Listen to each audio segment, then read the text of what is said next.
Hey, it's Phil with Tips for a Better Life, and this week I had an interview with Devesh Kumar.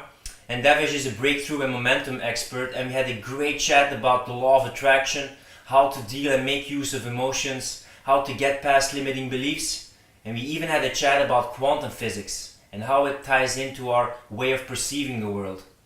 Now, if you like my interviews and want some daily tips, don't forget to subscribe to my channel. So all you have to do now is check out the interview and enjoy.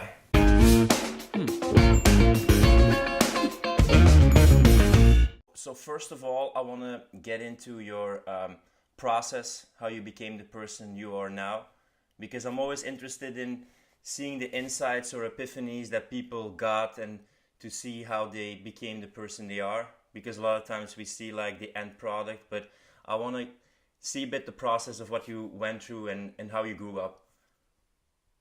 Brilliant, mate. It's where do I start? Look, so in a nutshell, so up until the age of 29, I had really low self-esteem. It started off. I came here. So I'm 31 now, Mm-hmm. and I used to live in India till I was 10. Mm-hmm. Moving from India, moving to Australia was a little bit of a it was a bit of a transition because the culture difference where the way you get by in life, you get by because you conform to. It's very much a tribe mentality.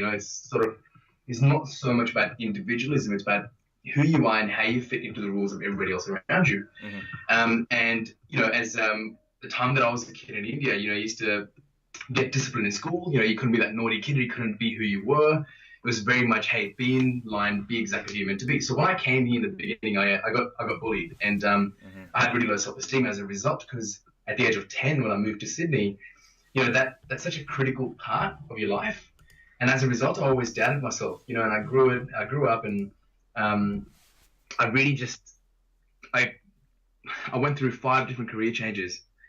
I was a really passionate guy, but deep inside, I always knew I wanted to challenge everything because behind the scenes, I was always this person that was made to feel that I couldn't be who I was and I wasn't good enough as who I was. So it was always me trying to please people. I was a massive people pleaser. On the outside, I seemed like a confident guy, but inside, I did not feel it. And the only part of me that rebelled was my work, my work, or anytime I did something, I was really competitive because that was a way for me to show up as who I am. But inside, I didn't feel like I was good enough. And at the age of 29, I had a massive shift in my life. I've gone through 5 career changes. I didn't know what to do. I was like, something's got to give. I don't want to just do something for the sake of doing it. I want to be passionate. I want to wake up in the morning and just really feel alive. And I want to get rid of all the internal stuff that holds me back. And this was Um, so I something. was, This was something that was gradually building, and then at 29 it came there. Or can you delve it a bit more sure. into the feeling or the emotions that you had? Sure, I can. Great question. And by the way, I love just being open and vulnerable about it because I believe vulnerability is the ultimate power. We have to be able to talk about it because there's so many people that feel this, but they don't talk about it because somehow it's a sign of weakness, but it's not. It's a sign of strength. So I used to have, before 29, I didn't even like looking at myself in the mirror. I never took myself because I didn't like the way I looked. I didn't like the person that I was on the inside because that part of my identity was always attached to how other people accepted me. And because I showed up as this guy that didn't have that confidence, I would look at myself in the mirror and I would look back and I'd say, hey, you know what? Look at you. Look at how you look. I used to beat myself up about the way I looked. I didn't feel confident. So that's my phone. I'm gonna put it on silent just to make sure it doesn't beep. Um, and I didn't like who I was. I didn't. I had a great group of friends, but my identity was always dependent on what other people thought. And I went through all these jobs and careers, and it was always chasing something on the external to make me feel like I was enough. I was chasing Mm-hmm. success. I just want to be there. And in my mind, I always said, by the time I'm 30, I want to be on my way to my ultimate destiny. And that was the thing that was always in my mind. So when I was 29, I was like, wow, what's going on? I was lost and I was desperately looking for answers. I did everything from sales to marketing Mm-hmm. to accounting, to finance, to insurance, workers' compensation. And at the end of it, I did really well in the places that I worked in. But the thing that got me through was my people skills. It was my ability to show up. It was my ability to speak my voice. Not so much the tasks that what I was doing, but I was offered these opportunities because it was me. I was my own unique selling point. And then at 29, I thought, enough is enough. I went on a job and I'd been there for 2 years and I hated it Mm-hmm. more than anything I'd ever done before. Yeah. And it was working in workers' compensation at the time. Yeah. It was like very much rules, very much, sticking to the rules, doing things by the book. Hierarchy. And hierarchy so much. You had to have a 98% success rate, 98% audit rate for you to be sufficient enough at your job. If you had any less than 98%, then you weren't even meeting benchmark to what you were doing, which means scrutiny down to the smallest detail. And I'm very much a passion guy. I'm very much, the big picture type of guy, not the little minor details. And at 29, I thought, you know what, enough is enough. I've been here for 2 years and I feel like crap. Where do I go from here? What do I do? I can get another job, but no matter when I work for somebody else, I'm just not fulfilled, and I refuse to settle. I refuse to live my life. I refuse to accept that this is the way things just have to be. You I just refuse to accept it. You see this, by the way, often when you have people who move to another country, that they have their old identity, but a part of them is not the old identity, and then they move to a new country and they are forced to become that new identity of that new country, and they have a kind of unrest and anxiety in them of who actually am I? I'm not this old identity, I'm also not this person. And in a way it almost forces you to look inside and create your own identity. Absolutely. Because you get sick of it. And if I hadn't gone through five, we always think that, hey, all these things happened to me for 10 years. But the worst of your life is really just your best in disguise. Because you and I, we're both, every single person, we're exactly where we are because of every single thing that we went through. Because it all served a purpose. And the biggest thing that shifted at 29 was a friend of mine said to me, hey, tell me about a seminar. And it was 4 days and it was $1,000. And when he told me about it, I thought, you know what? And he says, look, I know you've been searching a lot. You've been looking for a lot of answers. I think this will really help you, but it's your decision if you want to go or not. Mm-hmm. And I said, what is it? And it was a Tony Robbins event, Unleash the Power Within. And I'd heard of Tony. I know he was in the movie Shallow Hal, but I'd never seen any of his videos. I'd never read any of his books. All I knew was this big American guy that was in this movie. And initially I thought, you know what? I'm not going to go. But I decided to say, you know what? I looked online and I looked at 2 reviews and I scrolled to the bottom of both of those reviews, and at the bottom it said, it changed my life. And I thought, how can this change your life? I didn't believe it. And I'm like, I'm just going to go. And what have I got to lose? It's $1,000. I've tried all these things. I'm just going to go.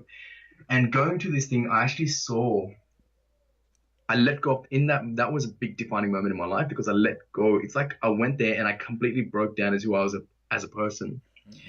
We went through a process and my entire body literally just was shaking, and I just completely broke down. And the person that emerged at the end of that process is the person that you see standing before you today. I mean, I've grown so much since that moment. That was really a catalyst. But I went through this and it just took me so deep, and all these things that I had inside me, I just let them go. And I had a really intense experience, and I don't know if you believe me or not, but mm-hmm. There's a moment where I had my eyes closed and I had the tears just streaming down my face, and I was literally, my body was just shaking because I was like releasing all this intense emotions, because as you know, or the body holds on to emotions at a cellular level. We hold on to emotions, and it's not just, it's from generations, it's passed down to you through generations. And I know I'm going a bit off track here, but did you know that something as simple as, if you say, for example, if you were living in a war-torn country, mm-hmm. and you had a traumatic event, did you know that you hold on to those emotions in your body, and your kids, that will be passed down for a minimum of 3 generations. So when you give birth, not when you give birth, but when you have kids, hopefully you don't give birth. But hey, I'm not judging you. Who knows in 10 years, man? Yeah. Who knows? Yeah, exactly. That's it. It gets passed down for 3 generations. So we hold on to these things. It's not just your emotions; it's the emotions through. I don't know if you believe in past lives, whatever it is, but 3 generations is passed down, and the body holds on to these emotions in the body. Yeah, I've been to a bioenergetics workshop, and even if you don't believe in past lives, you have seen people there. They call it like character armor. They hold on to so much tension, so much trauma in their body, and once they move, or they're like in a setting where other people also express it, and they feel like they finally can let it go because they see other people also doing it. you can see all that repressed anger and sadness welling up, you know. So even if you don't believe in past lives, we do have emotions and frustrations and traumas trapped in our body. So Yeah. Man, that's if people only knew how that worked, it would revolutionize and change the way they live their lives forever. And I can give you a couple of examples later because this is the nature of what I do. I remove those emotions from the body. That's literally what I do. I dissolve those emotions that people hold on to so they can move forward. Um, but in that moment when I was at that seminar, I let go of all of these things. And I was literally sitting there, my eyes were closed. I could feel just the intenseness, and I could feel my entire body just tingling and just vibrating at a crazy level. And I was just like shaking and shivering, and I had just tears streaming down my face. And when I opened my eyes, it's giving me goosebumps just thinking about it. yeah, And I, I could not believe what I saw.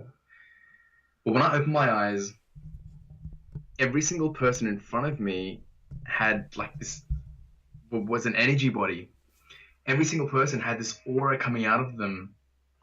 And it was like people had these beams of light from the top of their head that was going up to the ceiling. I know you're going to think I'm crazy, but it was insane.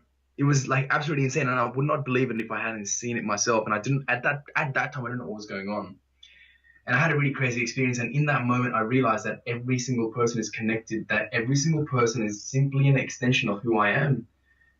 That every single person is a projection of who you are, and every single person, every single thing in the universe is connected. And I just felt one with every single person in that room. There was like 5,000 people in that room, and I felt connected to every single one.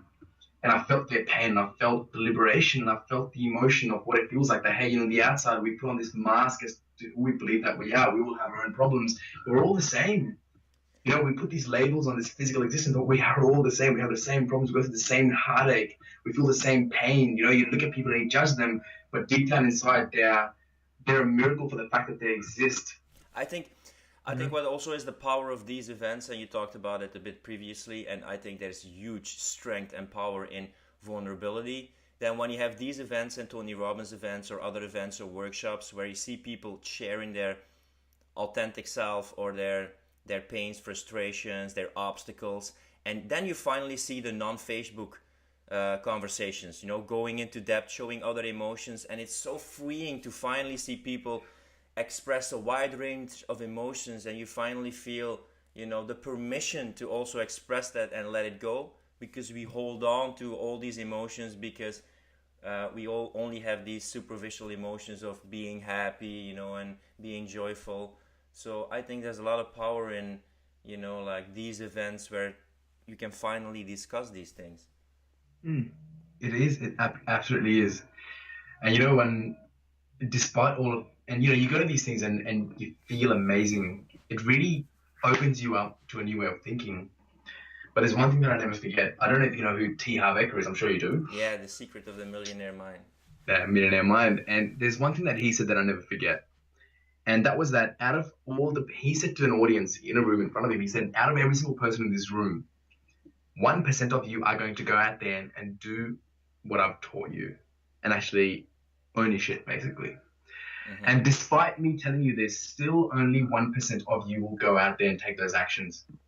And that really struck a chord with me. And you know what? It's something that I've witnessed because all these people, they go through these changes, they don't, the world shifts. You know, you don't see the way things are in the same light anymore. Your perception on everything changes. But if you don't reinforce a new pattern, the old patterns come back up. Mm-hmm. And it is about consistently moving forward, and that unfortunately doesn't happen, which is why people keep going after year and year and year again, but they don't have any major significant changes. And every single person is where they're meant to be. You know, everyone has their own stage of growth, but some people, why is it that some people really take charge and move forward whilst others still doubt themselves and still stumble along? You know, and I want to be the 1% of the 1%. You know, and whilst everybody had these big goals, I had these big goals, but my two main goals as a result of that was number one, I'm going to be the master of momentum and I'm going to be the master of my emotions. And I know that if I can do those two things, then everything else would become infinitely easier. Because what if I just got up in the morning and I maintained this momentum? What if I just felt like I was in a great state? But not just about momentum. It's not just about jumping up and down. It's about being able to sit with yourself when times aren't good.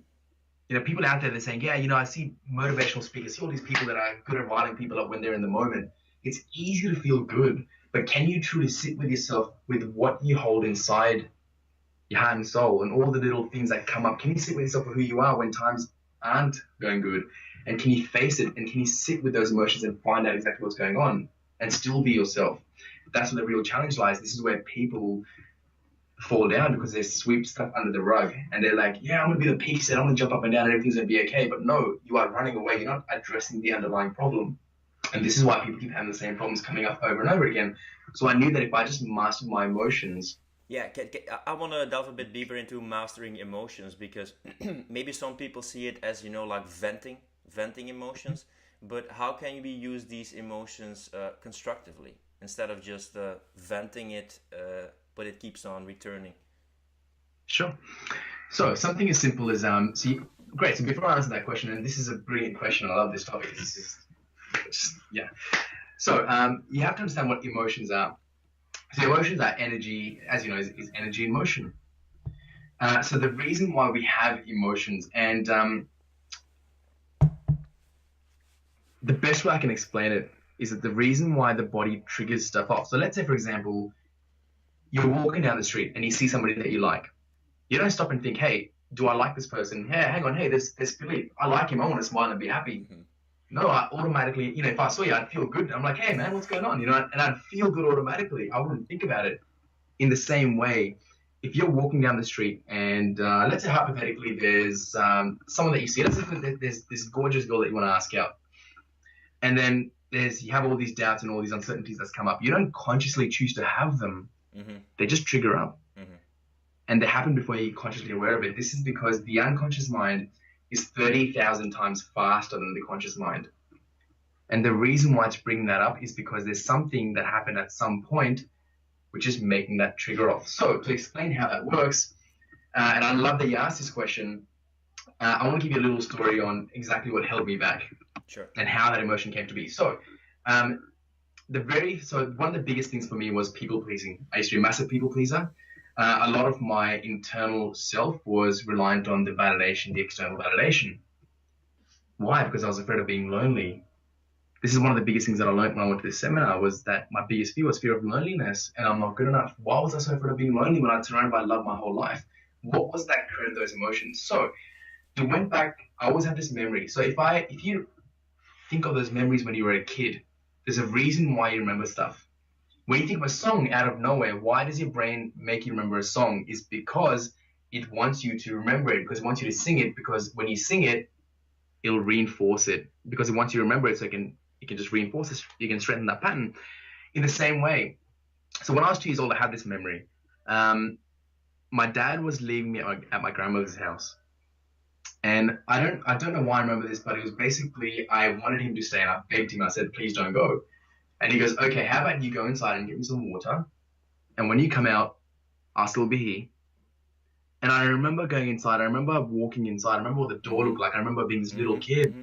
And I remember that the glass, and I filled up that water, and I came out, and I have this picture so clear in my mind. My dad wasn't there. He was gone. And in that moment, I had an intense emotional experience. That was the first time I ever felt the emotion of loneliness. Now, your brain between the ages of 0 and 7, it's in imprint mode. So if I said to you, Philippe, hey, you can't ride a bicycle and you're 5 years old, then you'll think, okay, I can't ride a bicycle.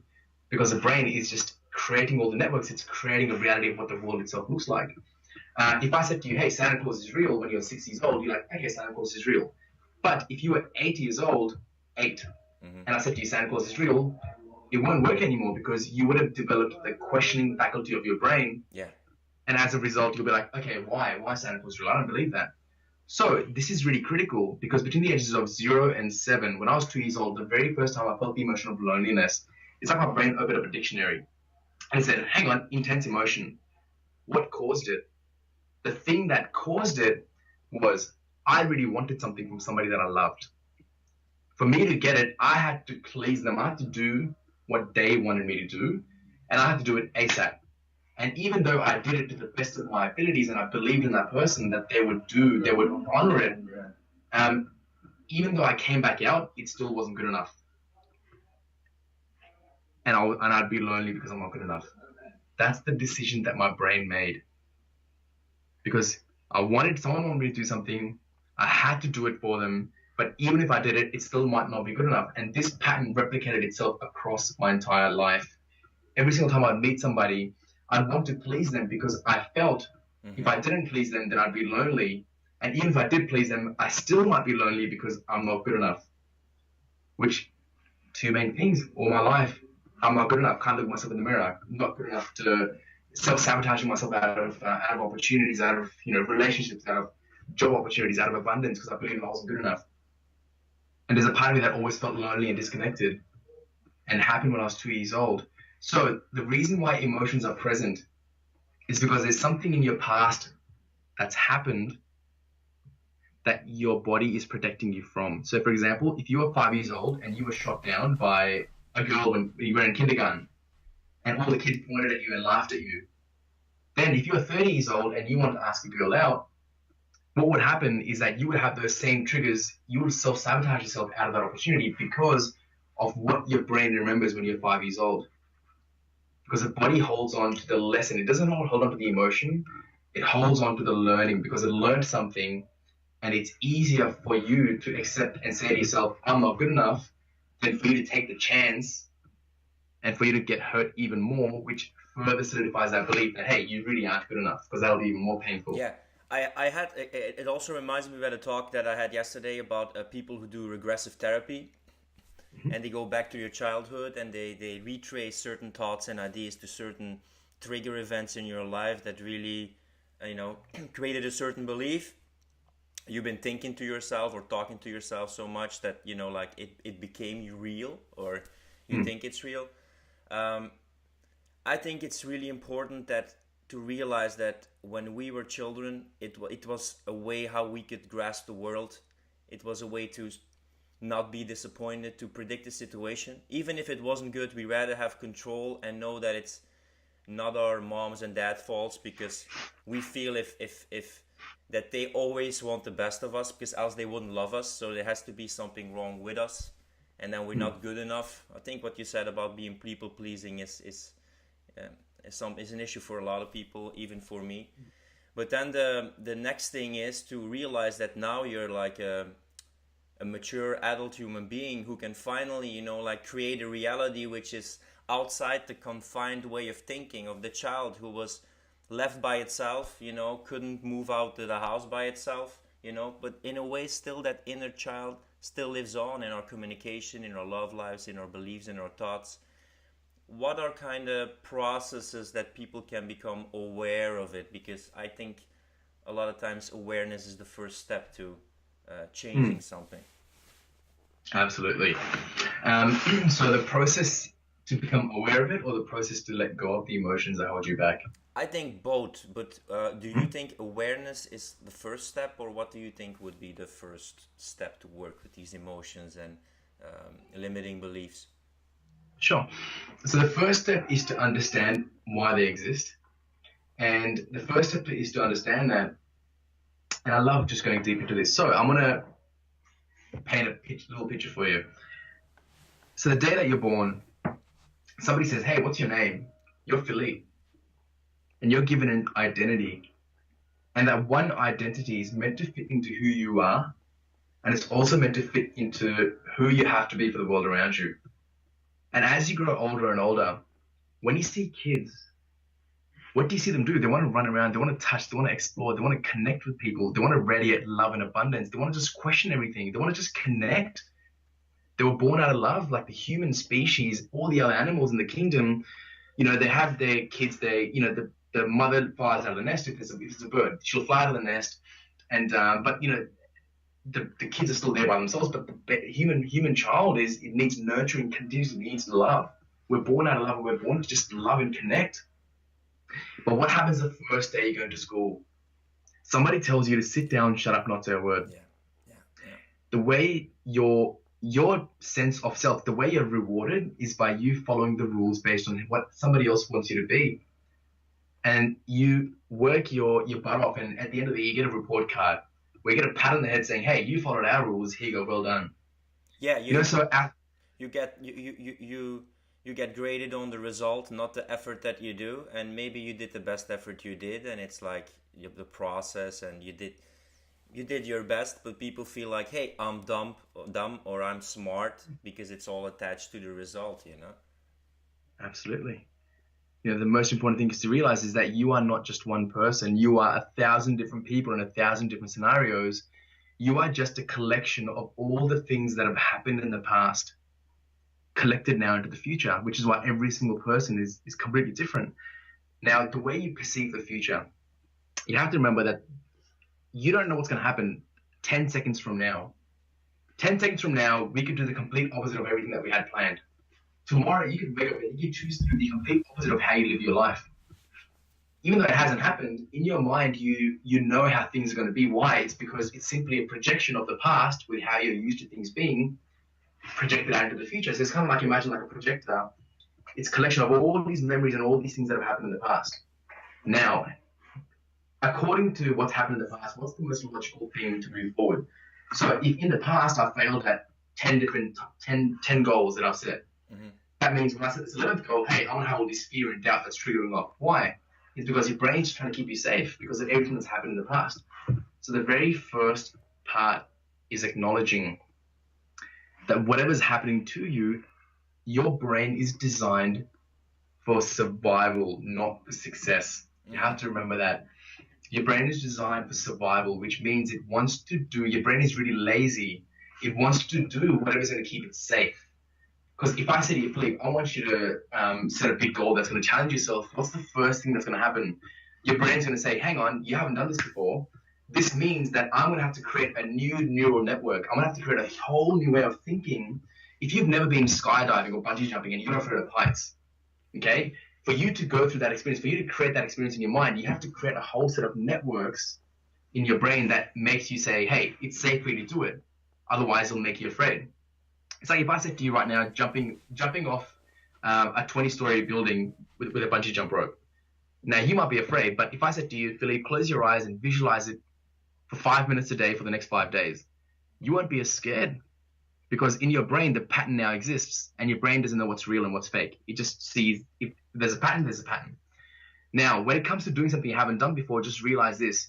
Your brain will always fill you with fear when it's something that's going to allow you to create a great comfort zone. If you're doing something you haven't done before, your brain, what's going to happen is your amygdala, which is the fear sensor of your brain, is going to kick in, is going to send these big shock waves to the front part of your brain, which is going to make your front prefrontal cortex shut down. It's going to be like, oh, shit, I'm in danger. I don't know what's going to happen because of all this stuff that's happened in the past. So it's going to make you shut down. So you have to realize that your brain is designed for survival. It is not designed for success. It just wants to keep you safe. It wants you to be lazy and just do what you've always done. Which is why people by default, why do they procrastinate? Because the whole concept of procrastination is pleasure in the moment.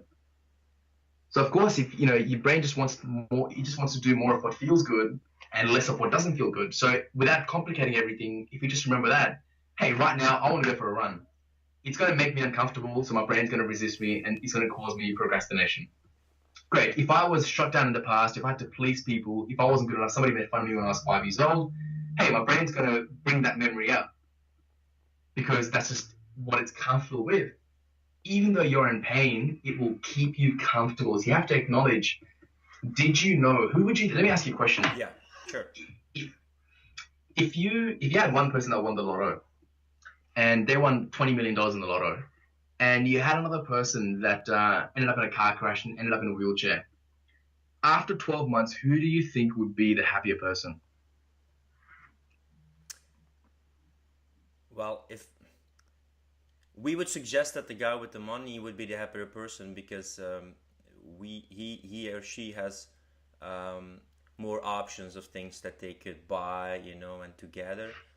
But strangely, the research says that in a lot of cases, their happiness level is almost the same, or the person who's in the car accident is more grateful for what he or she has and the opportunities that he or she still has, that even though they have less options and choices, they appreciate more the options and choices that they have, which makes them more fulfilled and more content and happy. Yeah, you nailed it. After 12 months, they have the same level of happiness. And statistically, after 3 months, after like 90 something percent of most even traumatic events, the happiness level balances out after 3 months. This is because you are always at the center point of your existence.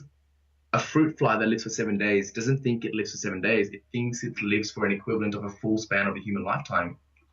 Everything in the universe is having a full blown experience, from down to the bacteria is having, and I'm going way off tangent here, but you're always at the center point of your existence. Yeah, I read a great book about that topic in the beginning of my self development journey, which was The How of Happiness by Sonia Lyubomirsky, who does like research about happiness. And according to her, 40% of our happiness is genetic or biologic. It's like our base level of happiness.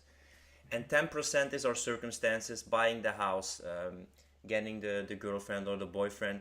But 40% of our happiness is still how we deal with circumstances, gratitude practices, meditation, doing sports, things within our control.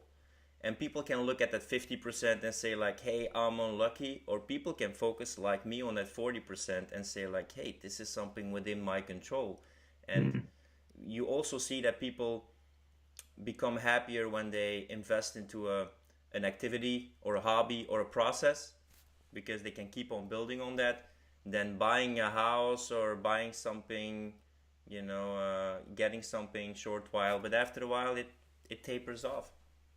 Yeah, absolutely. And the reason behind that is because most people think, and you know this all too well, um, most people think that we will be happy once we have a big goal, but people don't realize is that what is it that makes them happy? It's the fact that when you achieve a goal of something that you wanted, your brain just has a dopamine hit. That's it. Your brain just has hit a dopamine.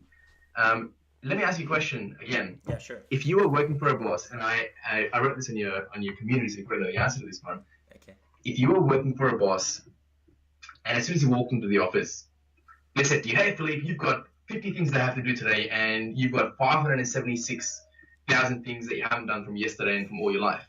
Now, I want you to sit here and I want you to do all these tasks." And they kept saying, "Hey, do it, do it, do it, do it, do these tasks." And it doesn't matter if you did 20, 30, 40, 50 tasks in that day. It said to you, "Hey, what's next? You're not good enough. Come on, hurry up and do this. Why haven't you done this yet?" And they never even said to you once, "Congratulations, well done." Would you keep working for that boss? No, it's not gratifying. You don't feel. Great. But maybe in a lot of cases, when I think about it now, a lot of people work for that kind of boss. And do you know who that boss is? Yourself? It's yourself. It's yourself, because it's not really a boss. Then why, if you wouldn't tolerate that from a boss, then why do we tolerate from ourselves? How often do we sit and say, if you beat yourself up for not going to the gym, then shouldn't you congratulate yourself for going to the gym? If you beat yourself up for not doing something that you haven't done for ages, shouldn't you congratulate yourself? What if you could celebrate your big victories like your little ones, and celebrate your little ones like your big ones? Because all that will happen is your brain will feel good. Something as simple as, you know what, I tell my clients one of the first pieces of advice I give them is I tell them to celebrate 20 times a day. And I know it sounds really stupid, but you know what? It's simple, but it works. Every single time you do something, you know what? Do something that's going to make you smile. I tell them, you know what? Pat yourself on the back. Shake your ass. Do something that's cheeky. It's going to make you feel good. If you can't shake your ass if you're in public, then you know what? Just clench your butt cheeks. I don't care. What's going to make you feel good? It's about those little moments. Celebrate your big victories like your little ones, and your little victories like your big one, until you just become accustomed to celebrating and just being happy for all the little things, because they're the things that matter. People say, "I don't know what passion is. I don't know what my big passion in life is." But you know what? Your passion isn't big things. It's the little things. My passion is educating people with something that I feel will help them because I've learned something. I get excited. My passion is going out for a walk. My passion is sitting down there and writing some stuff that's just flowing from my mind. My passion is making a video. My passion is meditating. Those are the passions that make you feel alive. But we look for these big things. What if you can just celebrate the little things every single day? What would happen is you would get continuous dopamine hits, and you would just do more of the things that make you feel good. So you're not waiting for that big outcome. It's about enjoying the process. People say, "I want the prize," but the process is the prize. because that's what makes you feel good. It's not when you get to the end of that goal, it's the person that you become whilst you're on the way there. So it really is about happiness. It's in the moment. Yeah. And I think that's one of the, even for me and for a lot of people who struggle with the perfection complex and not being good enough complex, we do so many things to gain the love of other people, but we don't even give some love to ourselves. And to practice that gratitude and that self-love, it takes like a, not just gratitude, but a gratitude practice to realize it's okay, you're good enough. You don't always have to do good enough or do something perfect, you are good enough. Yes. And it's I guess people say, "Oh, it's easier said than done. How can I overcome this, Devesh?" Well, I had a massive perfectionist tendency, and I still do. I get way too much in my head. So the way to overcome it is one thing I always refer back to, and I always give this homework to my clients as well. I say, for the next 5 days, I want you to write down things. I want you to sit down for 5 minutes, put a timer on your phone, and for 5 minutes, I want you to sit down. And I want you to write down things that exist in your life right now, things that you've accomplished that were once impossible or that were once just a figment of your imagination. And the first day might be easy. Second day might be, not as easy. By the third day, you might be struggling to write things down, but that's where you challenge your mind and that's where you really go deeper within yourself. And by the end of the 5 days, you now have a big list of all the things that you've accomplished. If you failed in a business, if you failed in a relationship, those are accomplishments because you've learned something from them, who you became as a result. And at the end of the 5 days, write down how you achieved those things. And looking at these things, you realize that, we never give ourselves credit for what we've been through because we're always looking for the next big thing. Remember, once again, going back to your brain is designed for survival, which means that it's always designed to look for what's missing so it can keep surviving instead of making you feel good. Because if you felt good, then you wouldn't, keep surviving, right? Like you'd want to keep looking for what's missing. So it's really important to every single day look at the list of accomplishments, stick them up on your wall, have an accomplishment board. Don't just have a vision board, have an accomplishment board, things that you've accomplished. Remind yourself of just what you're capable of. And beyond that, the perfectionism, if you're struggling with perfectionism, what you do is, and I've got this little book here, and I do this every day. Every hour, on the hour, every single hour, I write down what I've accomplished in the last hour. So if I get up in the morning, I'll do like a 90-minute morning ritual. Every morning, I'll do like an hour and a half morning ritual. We're getting into rituals. I love getting to know people, rituals and routines and habits for people to prepare them for the day and get them through the day. That is literally what makes or breaks everything. I think the single most critical, important factor of anything that you do in life is your morning ritual. Like without a shadow of a doubt, the single most thing that will change your life, that will revolutionize everything, that will change who you become, how you fulfill your destiny, how your generations turn out to be, how you show up in the world, how you inspire, empower, and electrify not just yourself, but every single person that comes in your experience comes down to how you show up in the morning. And I can tell you this because this has been a standout, revolutionizing thing, and it's so simple, but people do not do it. It's not the big things, it's how well you do the little things. And that morning ritual, and I get in these passion rants, and you're excited, man. It's contagious. I don't mind. So that morning ritual, it's really important. God, I've completely forgotten why I started speaking about the morning ritual. Remind me again. I'm sorry to do this to you. Yeah. What were we No problem. I just wanted to ask, so what is your morning ritual? You get up at a certain time, and what do you do then, and what's the sequence of things that you do? Sure. So the morning ritual, the one thing that I created is the life direction. So people think that you have this big, what's the big vision for my life? What's the big vision for my life? You have to be really clear on it. You have to be able to write it down. But before you get to that stage, just break your life up in 5 or 6 categories. And if you were 80 years old, if I said to you, Philip, I want you to imagine that you were 80 years old. And I want you to open your eyes. And I want you to look at yourself for who you are and what you represent. Not what you've accomplished, but what you represent at 80 years old. And I've got them on my wall. I've got emotional and spiritual. I'm the master of my domain. I'm grounded in my purpose. I'm the master of my emotions, and I trust in the source. Simple as that, 2 or 3 lines. I get up and I look at that. So who am I? Am I living that now? I get up and I look at the purpose of my life. It's like, I just know I, Devesh, see, feel, and know that the purpose of my life is to be loving, is to be passionate, to be an example of what's possible, is to be a leader and a creator of possibilities and abundance for myself and others. And I repeat that to myself. And I just look at my purpose. I have my goals in front of me. My entire wall is just littered with stuff. I have my life goals for all different categories by my bed. And as soon as I open my eyes, I look at them, because in the morning is when your conscious mind and your unconscious mind is the most in sync, because your brain's not going like this. So whatever you do, the first thing that you get up in the morning, it is so critical. It sets the mood for the day, and it sets the focus of the day. Yes. And I want to pre-frame this, because people think, I've heard of the morning ritual, but unless you tell them why it's important, they won't do it.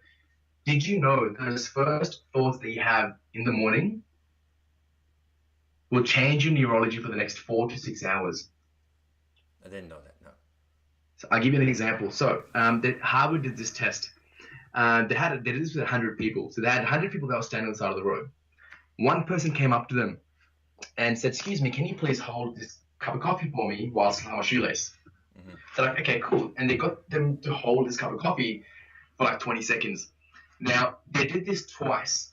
The first time they did it with a hot cup of coffee, and the second time they did it with a cold beverage. Now, 40 minutes later, they had another person come up to that same person and say, excuse me, I want to read you a paragraph, and I just want your feedback. It's going to take a minute of your time, and I'll give you $10. Is that okay? People are like, yeah, sure, cool, I'll do that. And they basically just read them a paragraph. So they read to the first 100 people that had the hot cup of coffee, and they read to the second 100 people that had a cold cup of coffee. Now, 80% of the people that had the hot cup of coffee said that this person, in this paragraph, it was about a person, said that the person was warm and loving. And 80% of the people that held a cold cup of coffee said the person was cold and heartless. But it was the same paragraph. What changed? It was the way they perceived the world. You don't see through your eyes, my friend. You don't listen through your ears. You see through your mind. People don't recognize this, but you see through your mind. And something as simple as stacking the emotions. So the people that are always complaining that life is crap, I don't know, things are not going right for me. That's how they see everything.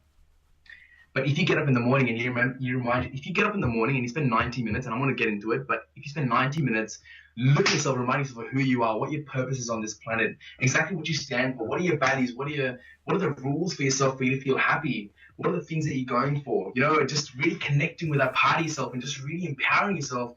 How does that change everything else? I used to get up in the morning, and I haven't done it for a little while now, but I had 413 days of cold showers.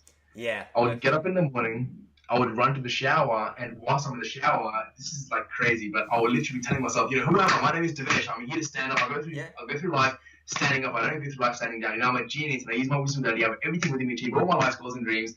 I'm an amazing coach and an outstanding presenter, and I empower and inspire literally millions of people worldwide. Money, and I would just go up in this mass rant, and I'd be in the shower, and whilst this cold water was hitting me, my heart was beating really fast. But in that moment, I chose to take control. I chose to step up, and I chose to not let my emotions define me. I turned the fear into my bitch. And excitement, right? You turned the fear excitement. Yeah, and when I came out of it, I was charged. I was tingling.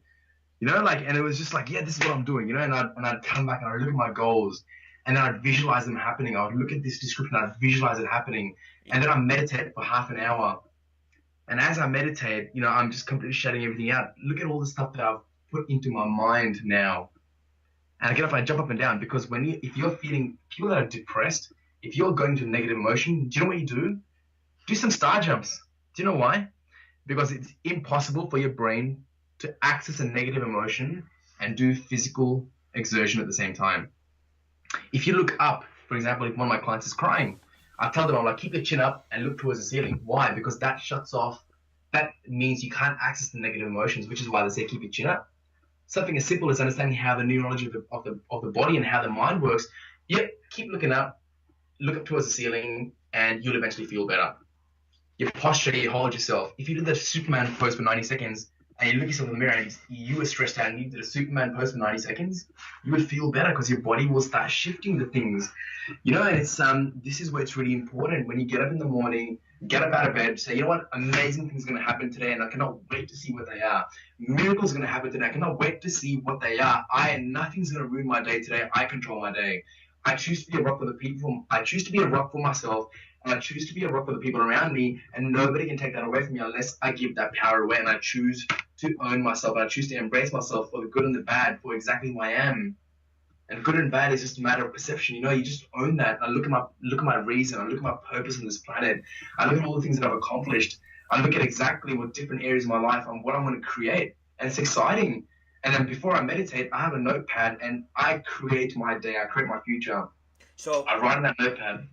yeah. Sorry. So if I wanna bring it open to a lot of people, you would say wake up your day, and what you focus on in these minutes or hours or 90 minutes is going to influence like your particular activating system. Yeah, what you focus on, like what pops up in your reality, what you feel, what you want to see, your dreams, your goals, your motivation. If you feed your mind and your sensation something that's going to make the day better and going to make your perception of the day better, your day will also be better. Instead of a lot of people who wake up, immediately check their phone, see the news, see all the horrible things happening, and it gets you in a low vibration state from the beginning. Absolutely. I don't watch the news. People always say that, oh, you don't even know what's. Look, I know something happened in France. I don't know what it is. I haven't looked at it. And I don't want to know, because this is what people don't realize is for you to reject a thought, for you to reject something, you have to first create it in your brain. So, for example, if someone says, hey, Philippe, you know what? No one can achieve anything. Like, everyone's a failure. For you to say, I don't believe that. But because you've listened to me, there's a pattern that's now being created in your brain. There's a neural network with that thought that that exists in your brain, which is why suggestion, when you watch TV, when you listen to the radio, it's all things that seem like they're good for you, but all they're doing is making you focus on what you lack, what you don't have. So even though they're saying all these things that are good for you, what they're putting into your mind is, hey, there's a lot of stuff that's not good for you. For example, hopefully you've never seen anybody get stabbed or shot or, beaten up or whatever it is. Yeah. But you know what? If you were walking in the middle of a town in a dark alleyway, you'd be afraid of those things. Even though you haven't witnessed it yourself, because social conditioning is being impressed into your mind. How many times on average do you hear of good things happening? Yes, I know that, I heard that 9 out of 10 items in the news are negative. Yeah, because that sells. It sells. People want, sorry. Again, that ties into what you said about our brain is wired for survival and not for happiness or success, because we pay attention to something which could potentially threaten us instead of something that could potentially inspire us. Yeah, absolutely. And the brilliant thing is that, there's so much stuff I can talk about here.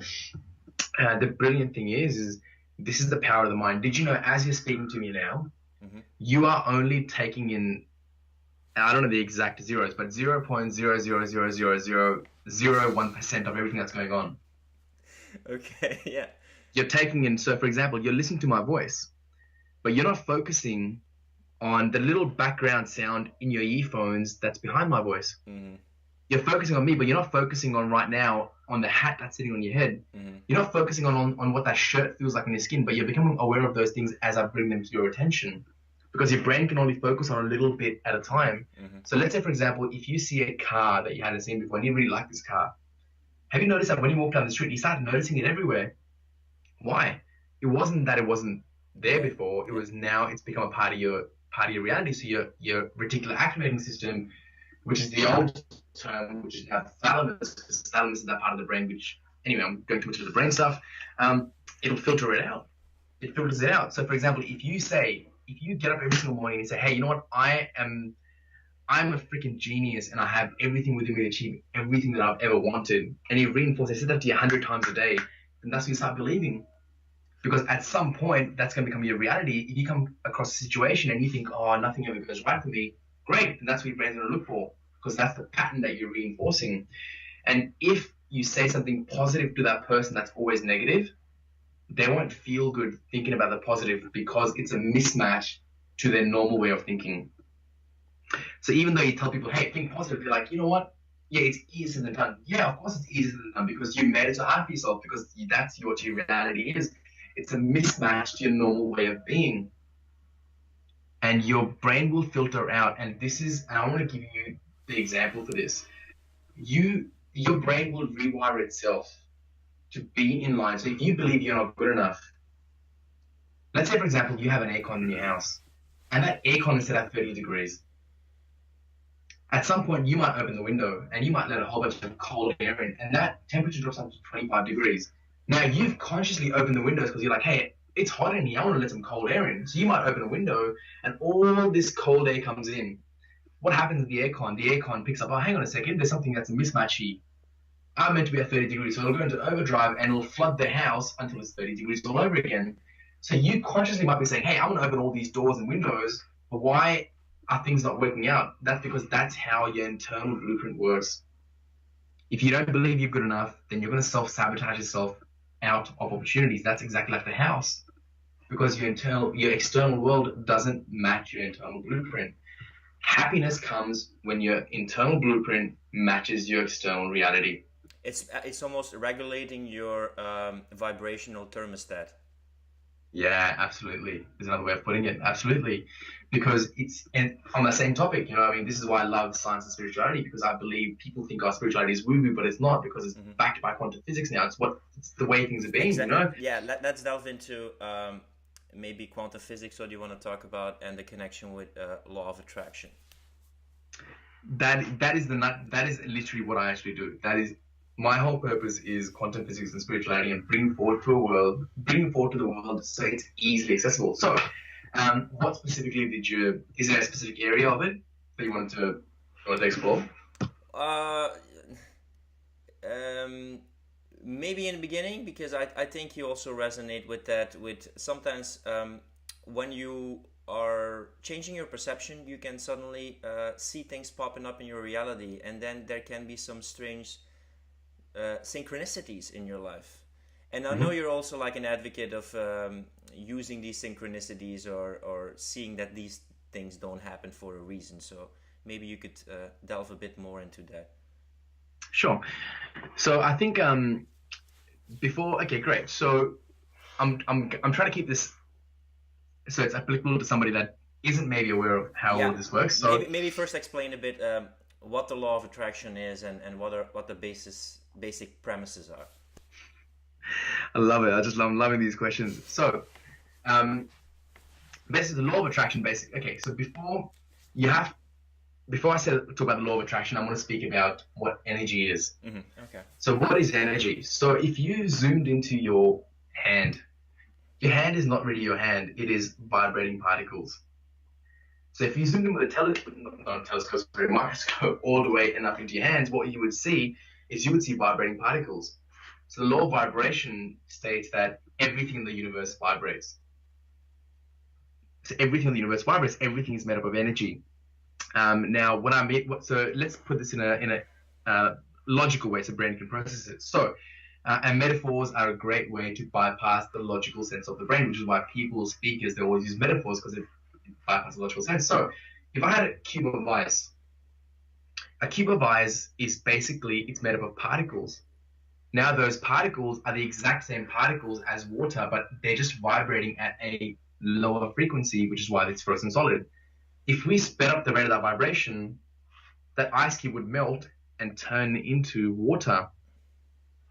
Now, if that vibration changed again, if we sped that up even more, then that vibration would turn to steam, because it can no longer hold itself as that water form. If we change that vibration again, then that steam turns to condensation.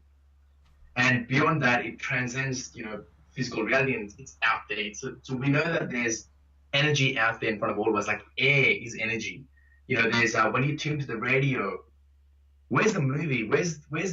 If you turn the TV on, where's the movie? The movie's not in the TV.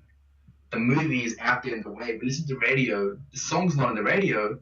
All the radio is it just picks up the frequency that's in the air. It picks up on the potential of the music, and it turns that potential of music into music. And I know this is going to be really out there for some people, but just think about that for a sec. Where is the music? The music is not on the radio, it is out there, and all that radio has to do is tap into the frequency of that music, and then it can play that song. So, knowing that energy exists everywhere, all the time, which means everything is made up of energy. And Einstein came up with the theory of relativity, which is E equals mc squared. What does that mean? What does that actually mean? It means energy equals the speed of light squared by itself, which means that energy is faster than the speed of light, much, much, much faster, which means that it is not bound by the laws of time and space. Now, what do I mean by that? It means that without going too crazy deep into this, they basically did a test. They had two energy particles, and they put them in a chamber. And what they discovered was these two energy particles, it was kind of like you have an atom and you have, a proton and anyway, so you have two energy particles. Yeah. Now, they're both turning, okay? They're vibrating, they're doing the same thing. And what they discovered was when they paired these two energy particles up with one another, it doesn't matter how far they move them apart, their movement was simultaneous. Regardless of distance, no matter how much distance you put them apart, they replicated one another simultaneously. Exactly. They replicated one another. Which means that it doesn't matter how far away you move them, they still felt each other. And they were drawn to one another. They still felt each other. How crazy is that? It transcends the laws of space and time. This is the power of energy. It exists everywhere. So if your thoughts are energy, because as you're speaking to me right now, as I'm speaking to you, your brain is generating enough electricity to power up a 100-watt light bulb. And over the course of 24 hours, your brain has generated enough electricity to power up every single telephone in the world at the same time. That's crazy. So you think that your brain has electricity in it. What are thoughts? All a thought is a piece of energy that came out of nowhere, that came out of the quantum field, that streaks across a network in your brain, that lights up all these networks in your brain. And that's what triggers off an emotion. Energy exists in your brain. Your body's made up of energy. There's electricity in your brain.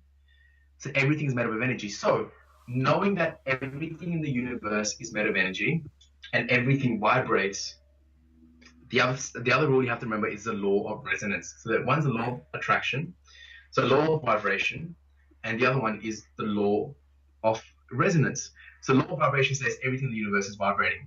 Your hat is vibrating. That jacket you're wearing is vibrating.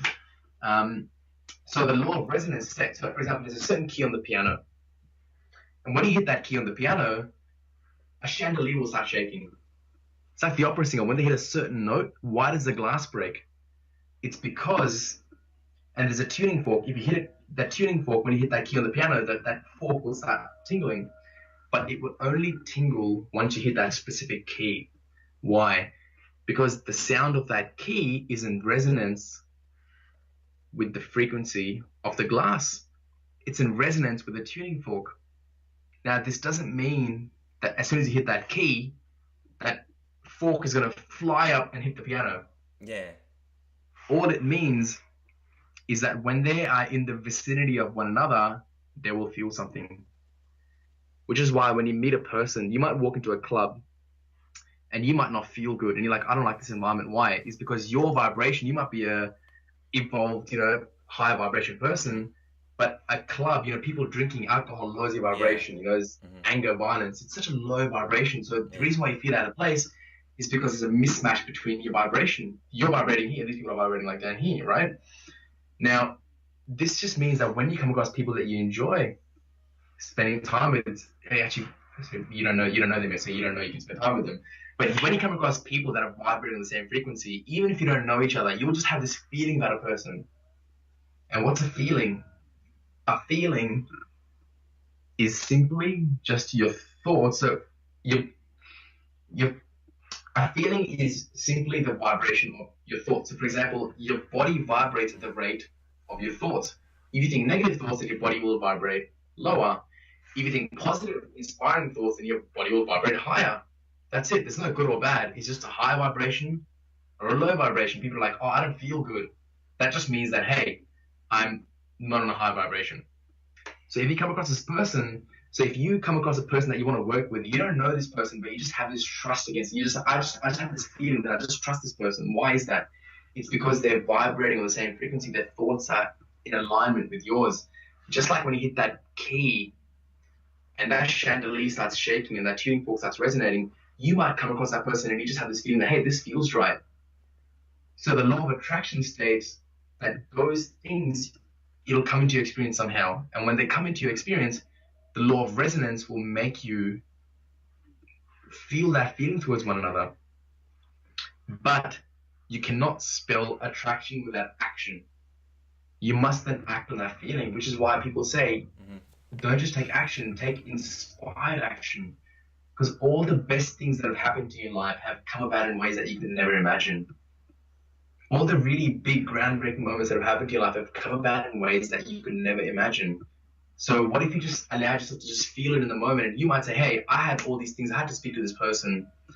You know, like I know we were meant to have a chat a week ago. And I'm sorry, you know, we couldn't have that chat. But there's a reason why that happened. Is because for whatever reason, we just weren't in resonance. It just wasn't time for us to have that conversation. But now we are in resonance. Nothing is a coincidence. There is no such thing as a coincidence. It all comes about as it's meant to be. So that's quantum physics. You know, it's everything. You know, that's quantum physics and spirituality is because what have people always spoken about? You know, your theologians, religious texts have always spoken about God being an entity that's everywhere at all times, all the time. What does science say? Energy is something that exists in all of us, through us, all the time, at all times. It's the same thing that they've been speaking about, and it's proof. If you look at quantum physics, people think it's something really complicated, but it's actually, all it teaches us is that the way we think the way it works isn't the way it works. And what really matters is how you show up in the world. If you believe good things are going to happen to you, then you will just have little synchronicities, little things that just come up in your experience. And the more you become thankful of them, the more they appear because you attract more of what you feel. If you're feeling, so when people think about money, people say, I want more money, I'm needy and desperate, I want more money. But if you say, I need money, you're sending out the vibration of lack. Because you're not feeling good when you're saying, hey, I need money, I want money. You're like, oh shit, I need money.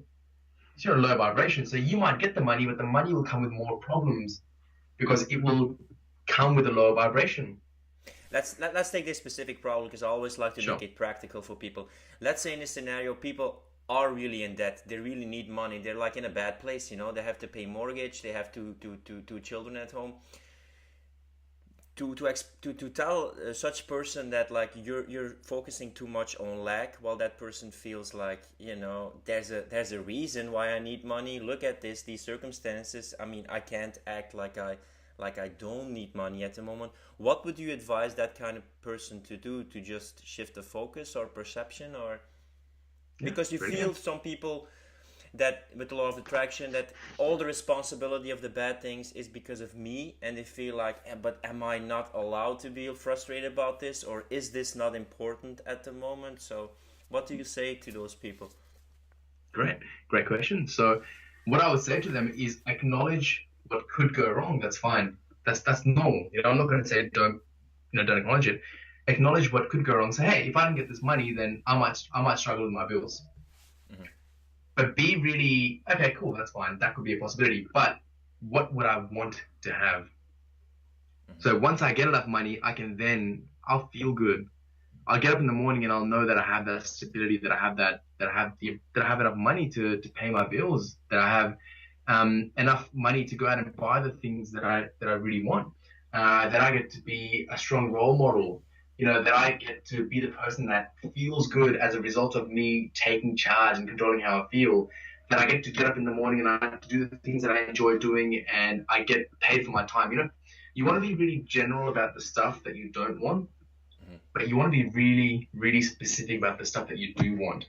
Because remember, you create your reality, and there's so many things examples I can give you, but it's proven again. There's one thing you can look up. It's called the split particle theory. I don't know if you've heard of the split particle test. Is it that you can Um, be at two places at the same time? yeah, it's when basically what they did was um, observed the energy particle, and what they saw, they shot it through like a little gun. Like, like when I say gun, it's like an energy particle gun, right? And what they discovered was when they observed the energy particle, it went straight and hit the wall. But when they didn't observe it, it went in a random place. So, do you understand? I just got goosebumps Yeah, as I said that. yeah. Reality is whatever you perceive. Yes. So the fact that they put a camera on the energy particle, the energy particle knew that it was being observed and it went straight. It applied the laws of physics as we accept them. But when there was no camera on it, it literally went in a random direction. And do you know what that? When they kept shooting it without the camera, it formed a wave.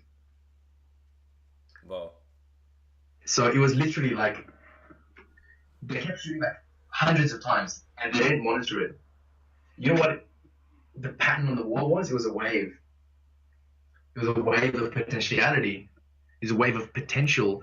But when they observed it, every single time they observed it, even though they shot it 100 times, it went straight and just hit that one spot. This is energy. This is the same stuff that you're made out of. And what changed it? A thought. Where your focus went, that's where the energy. That's why where focus goes, energy flows. It's proven by quantum physics. It's proven. You can watch the test. Just look up split particle theory, and you'll see it. Like, it is insane. It's What you it also combines with what the Taoists and other people talk about, like the way of Yeah, water, the natural way. Because if you're like floating on the river and you try to resist and not follow the natural way or the course of the river, it takes a lot of effort and energy. But once you get in line with that natural course, mhm, things go. You still put in effort, but it goes more without effort because it feels natural for us. So I think a lot of anxiety comes with the fact that we don't live in line with certain values or potential we have in us, and in the yeah, beginning it's hard to get to that waterway, but once we're on it, like it feels more natural and you can use your energy more constructively instead of like turning your energy against yourself by becoming resistant of the things that you want. absolutely. It very much is. This is where you come back to the emotions. If you fight the emotions, if you resist the emotions, then whatever you resist persists. Where if you're in flow with the emotions, if you're feeling a negative emotion and you're like, hey, I'm gonna go out and I'm gonna do something, and you start being afraid, you know what you do? Just sit with it, sit and observe. If you sit and observe, and you imagine yourself being an observer that's out of your body, imagine yourself being a third party that's almost looking at your body and seeing what's going on. You know what? Saying, okay, let's see what's happening. Where am I feeling it? Okay, I'm feeling it in my heart. Great. What's this feeling? It's so interesting how my brain is trying to protect me right now. It's trying to serve me and honor me. What's the worst thing that could happen? What does this really mean? How do I really choose to feel? And did you know if you just sat there and observed that emotion, if you just completely was present to the emotion instead of what could come as a result of it, that emotion will dissolve in as little as 90 seconds. It'll completely just dissolve. If you can name that emotion, if you can say, hey, it's a fear of failure, simply naming the failure, naming the emotion, lowers the firing threshold by up to 50%. It's just being aware of what the emotion is. This is where it's about being mindful, sitting with it, and just sitting and just seeing what's going on. How do It's you being how do you combine um, see, in spirituality, I think they always, like in traditional spirituality, I think a lot of times they have difficulty of where to place emotions. Because Mhm. a lot of times they say all of the suffering comes because of our desire, and once we relinquish our desire, it will be dissolved. And just sit down and realize that, like it's okay, you're enough, and, like stop chasing desire. But on the other side, you have some people in the spiritual community who say, like, desires are a guiding compass and it can point you to certain emotions and directions that you need as feedback. So we shouldn't try to resist desires because then again we are creating resistance. So how have you found a way to combine the two, or what's your Yeah. viewpoint? So the reason why the desire Um, okay, there's two things. Number one is you must be clear on what you want, but your happiness cannot be dependent on the achievement of it. Mm-hmm. Okay, so it's really important to remember that. You must know exactly what you want, but your happiness cannot be dependent on the achievement of that goal. And number two, the reason why you have discord between when you desire something is because there's a part of you that knows what it wants, Mm-hmm. but the other part of you is focused on the lack of that very thing. And when you focus on the lack of that very thing, then there's almost this neediness, this desperation to have that thing. Whereas it's enough for you to say, you know what? In my mind, I have this vision that I'm going to have X, Y, Z, whatever your big goal is. And then just focusing on doing things that make you feel good in the moment. So you know what you want, but then what's your vibration? So you know what you want, but if you keep focusing on that goal whilst you're moving towards it, then your vibration is going to drop because you're going to focus on the lack of having that thing. Whereas if you say, oh, this is what I want, that's my intention, I'm putting it out there. Now, what do I feel good doing right now? This is why I say, if you don't feel good doing something, don't do it. And this is, of course, it's about, pushing your comfort zone, but this is where it comes down to having a big why. This is where you want to push that comfort zone because it feels good to grow as a person. Whereas if you don't have that big why, then you won't feel good. So it's important to have that desire because but it's not about, it's about feeling yourself as the person that you already are. Imagine closing your eyes, visualizing being that person already, having that thing now. So it's a desire, but it's like this feeling, hey, I already have it. So what do I do in the everyday that makes me feel good? Because if I want this, and this is a higher vibration, if this is something that's going to make me really happy, then all you have to do is do the things that keep you up here. What do most people do? They're like, I want to make $1 million. I want to make 100,000. I want to make a 6-figure income. Great. Every single day, they're like living down here in stress and pushing themselves.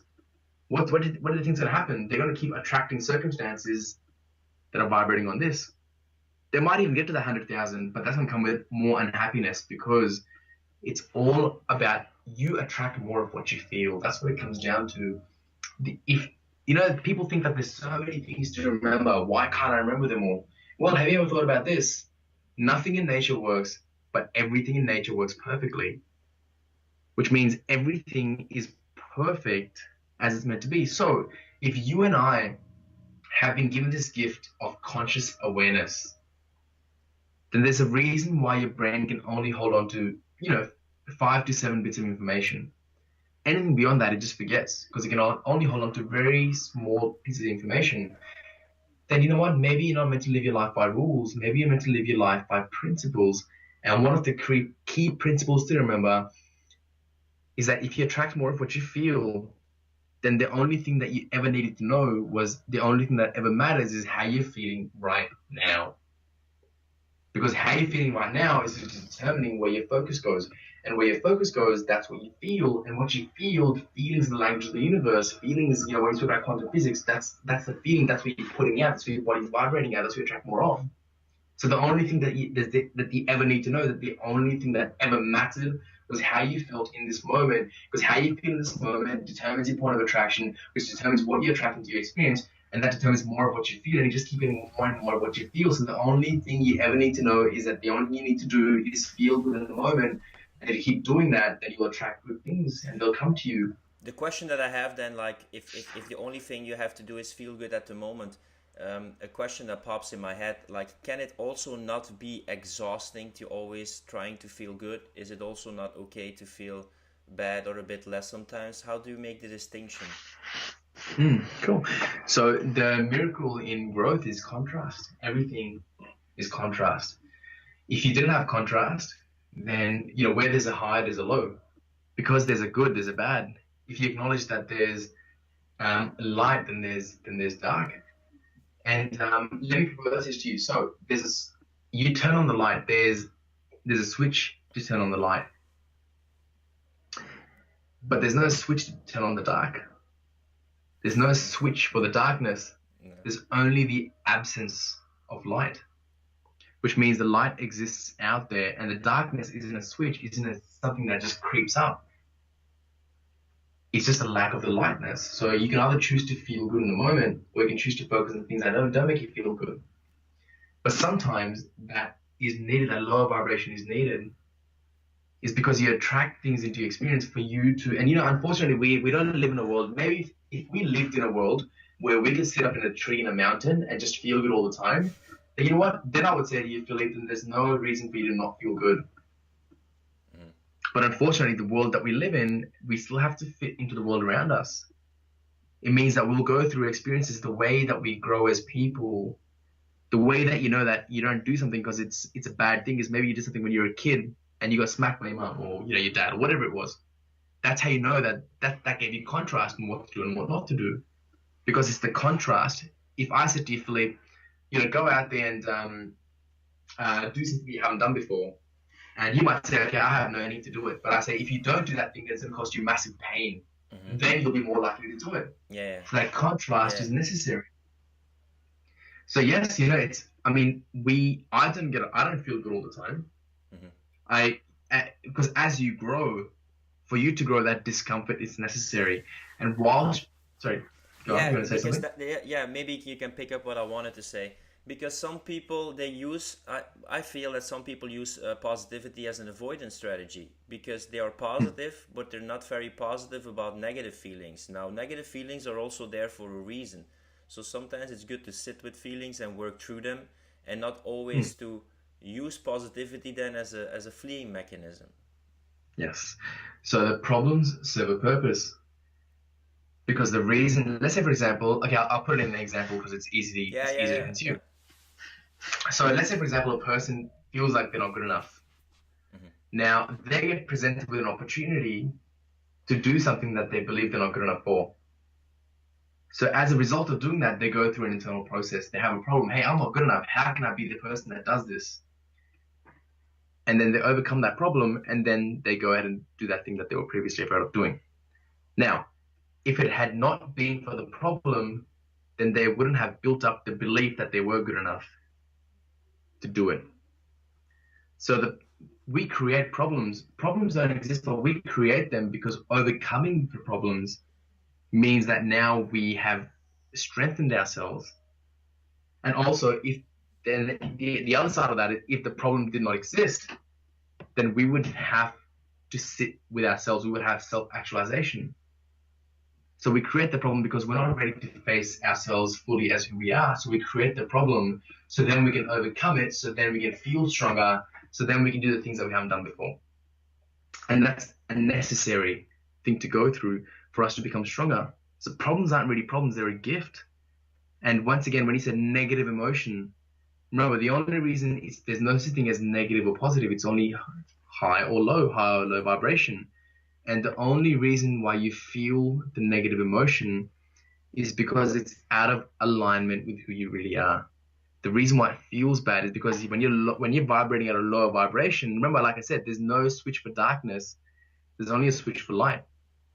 So in the same way, if you're feeling like you're in a lower vibration, then all that means is that you are out of alignment with your true self, which is light, which is vibrating at a high frequency. But because once again we live in the real world, we need to go through the painful experiences almost for us to have the contrast. And this is me just being very real. If I was, once again, if we were monks sitting up on it, it'll be a different story. But unfortunately, it's not. How It do really is bad. how do people um, know or sense or feel what that authentic self is when you work with people? What is there like a process that you do of peeling off the layers so they get in touch with what's their authentic self, or do you make them write down something or visualize something, or um, suppose I'm somebody like, I don't know, I don't feel like I'm in the point of life where I should be. What kind of process would you use to make it clear for those people?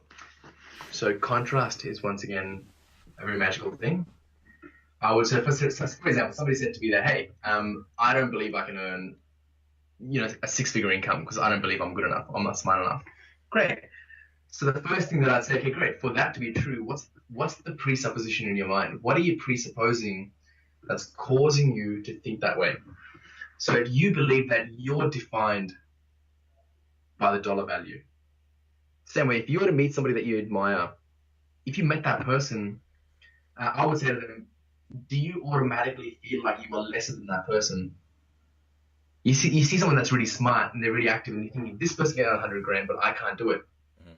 It's because you've allowed your sense of self to be defined by the dollar figure. You're not worth $100 an hour. You are worth. You have $1,000 an hour skill. Every single person. To one person, you might be worthless, but to another person, you are priceless. It's all context. So if somebody says to me that, hey, I don't feel good enough to do X, Y, Z, great.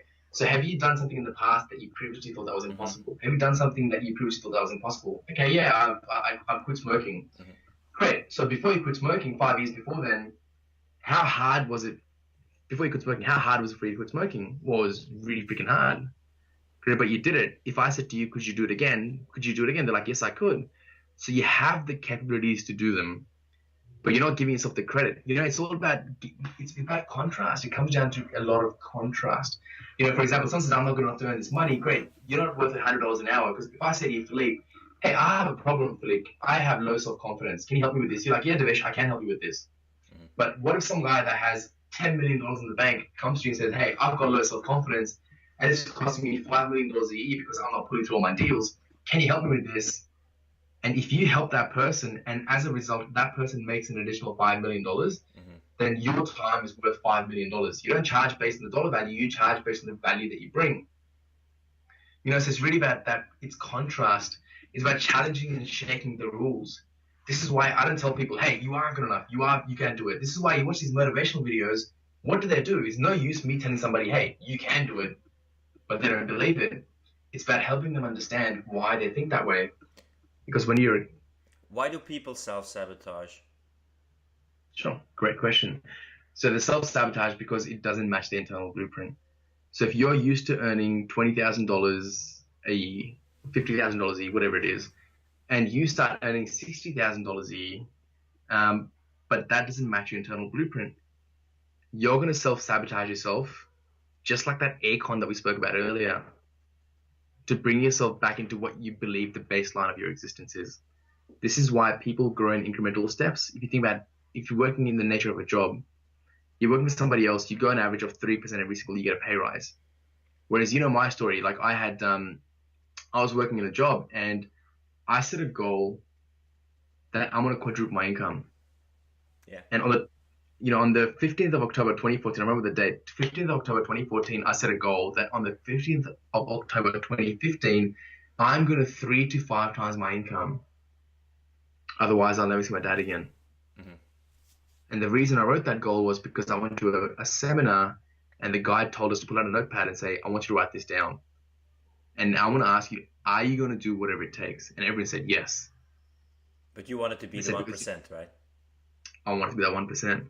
Because in my mind, I thought, you know what? Hang on a second. If I decided right now that I'm going to do whatever it takes, then the only reason why I wouldn't accomplish it is because I changed my commitment to interest. When you're committed, you do whatever it takes. But when you're interested, you just do what's convenient. Mm-hmm. Now, I was afraid. Like, I was afraid. I didn't believe in myself. I'm like, how can I quadruple my income? But there was 2 months left to go to that day. And I thought, I made a commitment. I'm never going to see my dad again if I don't make this happen. And I made a commitment.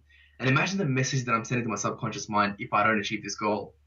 It's like snoozing an alarm. You know what? If you snooze your alarm in the morning, you're waking up. I want to put it bluntly you're telling your brain that you are waking up as a loser. You're Mm-hmm. waking up as a procrastinator because the very first thing that you did was procrastinate by snoozing that alarm button. Imagine you set a goal and you don't achieve it. What message are you sending to your subconscious mind? I refuse to be that guy. So 2 months left to go to that date, I quit my job, knowing that I had this outstanding, huge thing in front of me. Because I quit my job, I backed myself. I forced myself to believe in myself. And my brain, no, because remember, your brain just wants to make you feel good. So if I have no job and if I don't quadruple my income, hey, I want to feel really shit. So even though it was really uncomfortable, because I put my back against the wall, it only had one option, which was to make it happen. And on the day that I said it would happen, in my bank account, I hit exactly 4 times what I was getting in my corporate job in that week.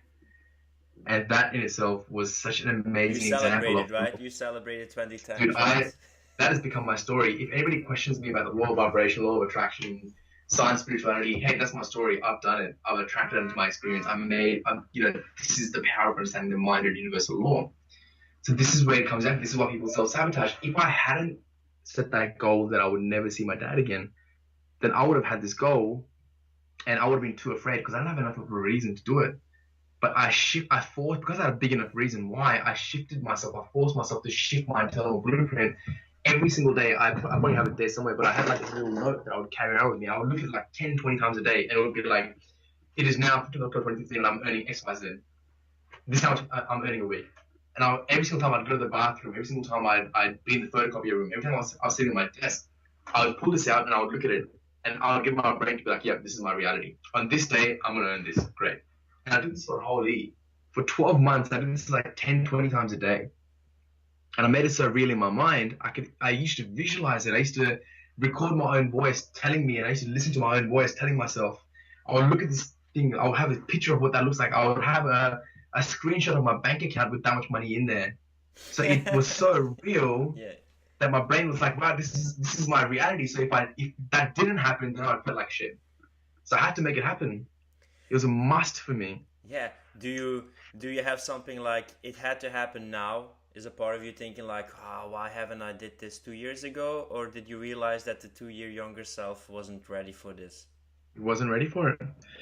Because I take full ownership of where I am, and I am where I am because of everything that I've been through. The worst day of my life was really just my best in disguise. If I tried this after 4 career changes, then it wouldn't have worked. I needed to go through 5 career changes. I needed to go through it. And you know what the beautiful thing is, my man? It's not like this. Since I went through that experience, I've had ups and downs. I've had questions, and even in business, you think everything's going really well, and it does, but then you actually come to a point where you realize, hang on, what I'm doing, I'm not really enjoying because I'm so focused on the money. Yeah. Let's go back to what I actually enjoy doing, and it becomes okay if you dip back down, because you realize the things that matter the most is how you feel, because that's how you attract more of whatever. So if I'm not feeling good what I'm doing, let's go back and actually look at what's there, where the discord is. Because doing that will make me even stronger and it'll get me ready for the next level. It's a necessary. Yeah, I want to end up with talking a bit about your environment, because I think it's also important, your social circle, and then end up with some finishing questions. Sure. All of this we heard like your journey, and that it was like you arrived in Australia, looking for your new identity. Then doing those 5 jobs, never feeling quite good enough, always looking for approval of others. How was your social circle with you or not with you through this process, and your family? Was it hard to push against what they wanted, or how did you deal with it? Great question. So in the beginning, my friends, I've had really supportive friends, which has been really good. And I'm so thankful for all the people that I've had in my life, like my social circle before I went through that process of internal growth. And I still love all those guys, but it really shifted because, it really changes to the people that you hang around as you're growing. And look, the reality is the number one reason people don't succeed is the number one reason people don't get what they want in life is because of trying to please family and friends. Because all these people that have grown through with you, to them, people like each other that are like each other. So as soon as your reality starts shifting, there's a vibrational discord, because you're, even at a thought level, the way your body's vibrating, you just automatically feel a discord. And, I found myself wanting to be around people that were doing all the things that I wasn't doing, that could inspire me. I don't want to be the guy that has the most amount of inspiration, that has the most amount of energy. It's about connecting with the people that will really help me amplify that to the next experience, whilst still honoring the people that have been in my life. But naturally, as a course of my progression, I've stopped being around a lot of people that I used to be around, not because I love them any less. I still love them. I still go out of my way to be there for them. But there's just a different vibration between us, and just growing through that whole, a lot of those people, a lot of my friends, I don't see anymore. And sometimes I used to feel bad about it, but I don't. I still love them as much as I always did, but it's shifted massively. And in the beginning, what happened was I started hanging around a lot of the people that have been through the same experiences that I've been through. Hmm. Yeah. And then quickly, there was once again, and even that shifted because as I've grown and I've gone into my business, I then found myself being around people that were doing the same things that I was doing in business. And the thing was, I didn't find them; they just came across my experience. It's just people that are in alignment with your resonance, and that will change. The biggest mistake you can do is try to resist it, is try to hold on to the things that you've always had. But you have to acknowledge that sometimes the entrepreneurial road, the price of being on your own journey, it can be lonely, and you have to be willing. You have to get accustomed to that, and you have to just know that when you out on that path, you will start noticing all the people that are on that path with you, and you will attract them into your experience, and it Yeah. will change. Yeah, because what you said, that your brain is looking for input. It's like a feedback mechanism which wants proof that this is the right way or right perception, and you can have it inside your brain. But if you also are among a group of people, you can, in the beginning, maybe that social comparison is not so good because you compare with people who are different than you. But if you have the social comparison of your brain with being in an environment with people who have the same purpose, values, drives, motivations as you, it can also give more input to your brain, like, hey, this is making sense. This is what everybody is doing because you purposely put yourself into those environments. Absolutely. So you are always looking to prove yourself right. Remember, your brain will always look for things that fit into your environment. So if I believe, you'll naturally be drawn to people that believe what you believe, to see things the way you see things. And you know what? There's somebody out there that is across all this stuff, but you know what? I'm not ready to be around them because I'm not at their level yet, which is perfectly fine. But when I am at the level, I just have to trust that that person will come into my experience because your brain is always, remember, you're always baselining yourself to your own existence, which means your brain will naturally be drawn towards people that think and act and behave and believe what you believe. And this But is why people say, yeah, yeah, yeah, yeah, yeah. This is what people said. Yeah. this is why people say you become like the people, like the five. You're the average of the five people you hang around the most. It's not a coincidence. You've just found those people and you've just surrounded yourself with them. As you grow, this is where it becomes necessary to be with those people that believe what you believe and that are growing at that level that you're growing with, because that's how you keep growing. It's almost And like you'll naturally, a journey, right? Because you started off by feeling you were a bit lonely and that you were isolated, and that made you like discover yourself. And then through discovering yourself, being an entrepreneur, you had to be a bit lonely or in solitude by yourself. And now once again, you're comfortable with being by yourself, but you're also connecting with so many other people and like-minded individuals. yes. And it really becomes about the one for the one. And I found that there's a smaller group of people that I mean, I have a wider, a group of people that I know that I keep in touch with, but there's a very few handful of people that I invest my time in. Hmm. Very few that I consistently keep in touch with. And you just find that they'll come across when you're meant to learn something or when you're going through something, that person will come along into your experience. And it really is about just having the inspiration and just being open instead of being so rigid about, if it doesn't feel good calling somebody, then just don't call them. If it feels good, if you think of a person, message that person, get in touch with that person, because I can tell you that they're thinking about you. It happens all the time. Just be inspired. And yeah, you're right. It does become about, it's funny how it started off with the Yeah, loneliness, but now it's almost like something that I have to, you become accustomed yeah. to, because you have to really give that to yourself. But you have to remember that you must do it by yourself, but you cannot do it alone. You must do it by yourself, but you Yeah. cannot do it alone. Yeah, because I see it sometimes as a journey, as you feel disappointed by your village or your tribe where you grew up, and then you ascend to the mountain, and you do it out of frustration because you say like, screw you guys, I'm gonna go my own way, and you become a bit resentful. But through that resentment and that contemplation, you discover yourself, and Mm, then going back from that mountain and returning to your tribe or community, and then you just have to start connecting again, like mm, being strong firmly by yourself, but going through all of this yourself. Like most of the lessons I learned was also by myself, and I can take care of myself. But I know like connecting with people and being open up to people is something I'm working on right now. I needed to do that stuff by myself, but now I'm like good enough, learned a lot, and it's a matter of opening up again and Mm. connecting with those people who in the past I felt like, yeah, I'm not gonna be like you, because I was so resentful back then. So then it comes a Mm. bit full circle. Absolutely.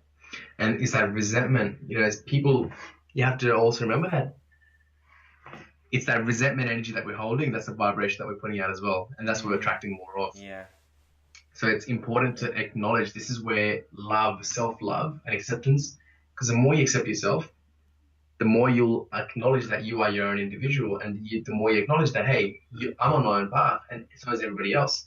But if you somehow think you're better than everybody else, which you're not, Mm-hmm. because everybody's equal, and if you somehow think you're better than somebody else, or oh, I already know this, I don't need to know this, or I know more than this person, then you have that you're sending out that resentment energy, and that will come back to you. And remember, if you truly want to influence people, the moment you judge somebody, you lose the ability to influence them.